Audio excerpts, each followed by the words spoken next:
So guys, recently we were visited by Coelynn McIninch, a media specialist at Fitchburg State University. She took time out of her really busy schedule to speak to our student Brianne Lynn about what it's like to work in the media field. Here is her report.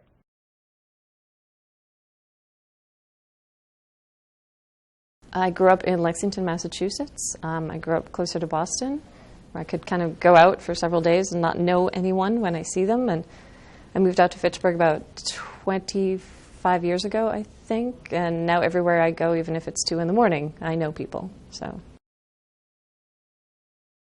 So I work at Fitchburg State University, and I work in the communications media department. I'm what they call a media specialist or a photo media specialist. I started just working in the photo labs, fixing cameras, making chemistry, keeping students from drinking chemistry. Do not drink photochemistry.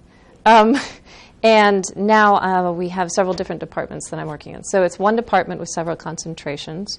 So I'm the media tech for photography, graphic design, interactive media.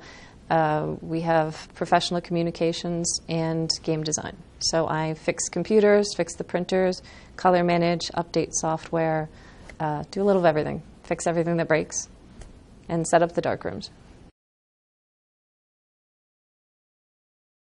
My favorite part of my job is the fact that I'm working at a university. And being at a university, equipment is constantly updated, software is constantly updated, so I'm always learning something new.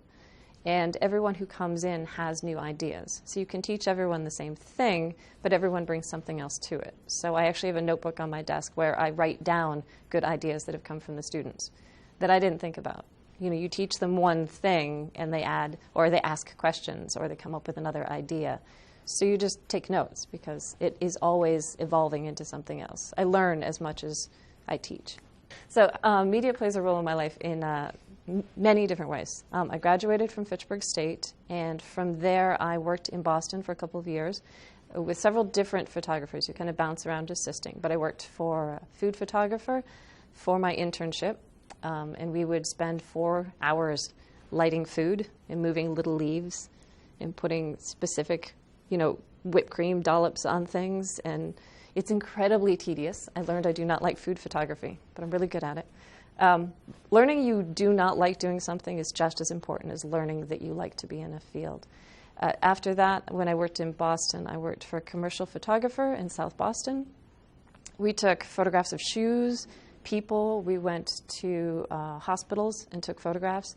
I learned how to hire perfect strangers who can pretend to be doctors. We did an entire day full of 14 doctors who were actually people who worked at Starbucks. But you would never know half the photographs. So it gives you an insight into what is truth and what isn't in the media and advertising. It was about a 2.5-hour commute to come back and forth from Boston. When the job opened at Fitchburg State, I took the job at Fitchburg State. But on the side, I have my own photo business. I do weddings, I do portraits, I still photograph food, photograph bands and events, things like that. So I still do that on a day-to-day basis. And I got an art degree at Lesley University, so I do gallery work and I do experimental photography.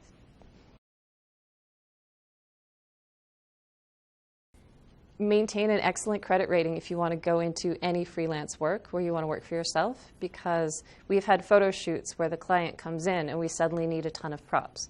And you have to go out and spend $20,000 to get all the props for a shoot, and the client doesn't pay you for 120 days. So maintain an excellent credit rating, because you can go out and buy everything you need for an amazing shoot to make yourself look professional and do anything you want, and then the client pays you and you pay it back. Without that credit rating, you kind of limit yourself to how you can actually set up and what you can give to your clients. What else can I give you? Networking. Always talk to everyone.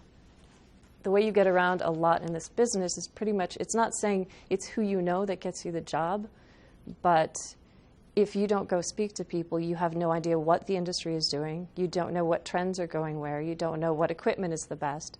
So network with people, and that's a lot of the time that's how you get cooperative jobs and how you get collaborative projects. So that's important.